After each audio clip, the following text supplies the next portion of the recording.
ओम नमो भगवते वासुदेवाय नमः। स्वागत है आपका एवीएस कॉर्नर में। हिंदू धर्म में भगवान विष्णु को समर्पित और उन्हें प्रसन्न करने के लिए कई व्रत और त्यौहार हैं।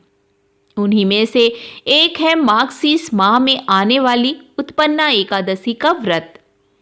इस व्रत को करने से मनोवांछित फलों की प्राप्ति होती है और घर में सुख समृद्धि आती है। धार्मिक शास्त्रों के अनुसार उत्पन्ना एकादशी से ही एकादशी व्रत की शुरुआत हुई थी और जो लोग साल भर तक एकादशी व्रत का अनुष्ठान करना चाहते हैं उन्हें माघ माह के कृष्ण पक्ष की उत्पन्ना एकादशी से ही व्रत की शुरुआत करना चाहिए। इस साल उत्पन्ना एकादशी व्रत की तिथि को लेकर लोगों के बीच कन्फ्यूजन की स्थिति बनी हुई है। तो आइए जानते हैं उत्पन्ना एकादशी व्रत की सही तिथि क्या है, पारण का सही समय, पूजा विधि, नियम, व्रत कथा और इस दिन आपको कौन से उपाय करने चाहिए। इस बार माघ महीने में आने वाली उत्पन्ना एकादशी व्रत की तिथि 2 दिन पड़ रही है। एकादशी तिथि प्रारंभ होगी 8 दिसंबर को सुबह 5:06 से और एकादशी तिथि समाप्त होगी 9 दिसंबर को सुबह 6:31 पर। ऐसे में गृहस्थ लोग उत्पन्ना एकादशी का व्रत 8 दिसंबर को रख सकते हैं। वहीं वैष्णव संप्रदाय और इस्कॉन वाले 9 दिसंबर को उत्पन्ना एकादशी का उपवास रखेंगे। अगर बात करें कि किस तिथि को आपको व्रत रखना सबसे शुभ होगा तो 9 दिसंबर दिन शनिवार को व्रत रखना ज़्यादा सही रहेगा, क्योंकि एकादशी व्रत के नियमों के अनुसार एकादशी व्रत का पारण हमेशा शुभ मुहूर्त में ही करना चाहिए। पारण के समय हरिवासर का समय ना हो और सुबह सूर्योदय के बाद शुरुआत के 1 से 2 घंटे का समय पारण के लिए सबसे शुभ माना जाता है। अगर आप व्रत 8 दिसंबर को रख रहे हैं तो ऐसे में 9 दिसंबर दिन शनिवार को व्रत का पारण दोपहर 1:16 से दोपहर 2:20 तक किया जाएगा।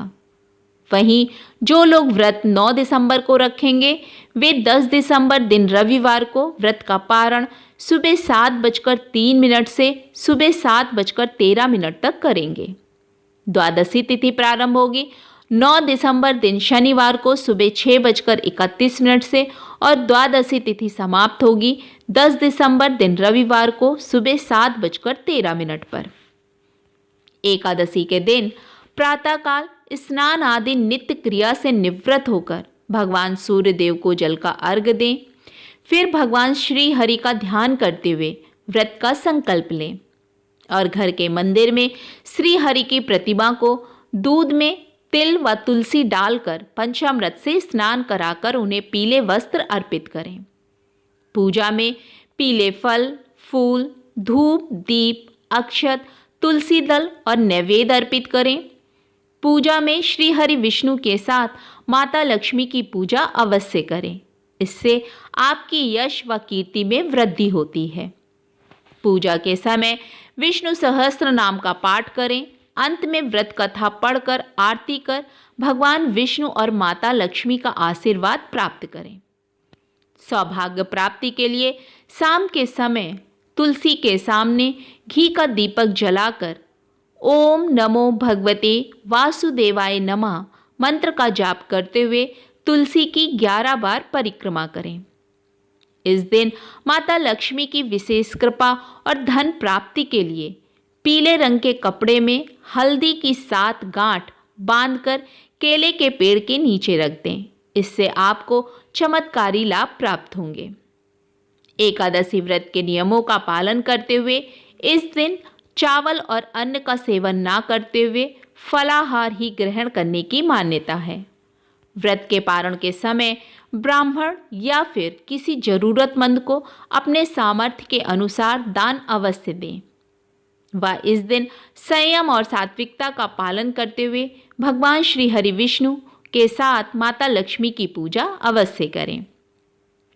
आइए अब सुनते हैं उत्पन्ना एकादशी की व्रत कथा। पौराणिक कथा के अनुसार एक बार सतयुग में मूर नामक राक्षस ने जब देवताओं को पराजित कर स्वर्ग पर अपना आधिपत्य जमा लिया तो तीनों लोकों में हाहाकार मच गया। तब देवता और ऋषिगण अपनी व्यथा को लेकर महादेव के पास गए। तब भगवान शिव शंकर ने कहा कि इस समस्या का समाधान सिर्फ भगवान विष्णु कर सकते हैं। सभी देवता और ऋषिगण भगवान श्री हरि के पास गए और उन्हें सब कुछ बताया। यह सुनकर भगवान श्री हरि कालांतर में असुर मूर के सैकड़ों सेनापतियों का अंत कर विश्राम करने के लिए बद्रिका धाम चले गए। यह जान मूर राक्षस बहुत क्रोधित हुआ। तब वह श्री हरि के पास पहुंच गया।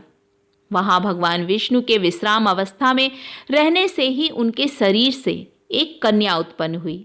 उस कन्या ने असुर मूर को पराजित कर दिया।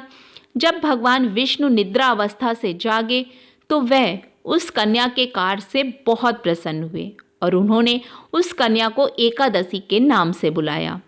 तभी से उत्पन्ना एकादशी व्रत की शुरुआत हुई है।